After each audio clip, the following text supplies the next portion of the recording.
অর্থ ও বাণিজ্য উপদেষ্টা ডক্টর সালেউদ্দিন আহমেদ বলেছেন, দ্রব্যমূল্য সহনশীল রাখতে কাজ করছে সরকার। তবে এক্ষেত্রে বেশি কঠোর হওয়া যাচ্ছে না, কারণ সেক্ষেত্রে ব্যবসা বন্ধ হয়ে যেতে পারে।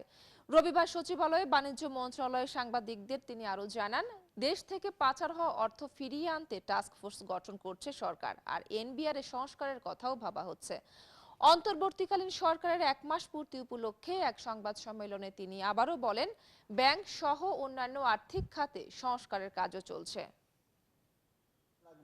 আমরা যে স্থানীয় প্রশাসনকে বলেছি ওরা যেন আবার বেশি মনিটর করতে গেলে কিন্তু ব্যবসাটা আমরা ব্যাঘাত করতে চাই না।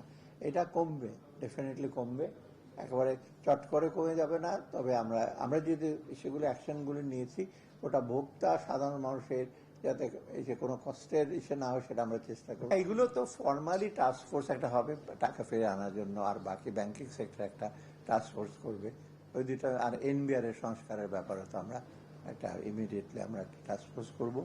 আমরা বিশেষজ্ঞ লোক, আমাদের বাঙালির অনেক বিশেষজ্ঞ আছে, প্রয়োজন হলে বাইরে যদি কোনো বিশেষজ্ঞরা অফার করেছে আমরা বিবেচনা করতে পারি।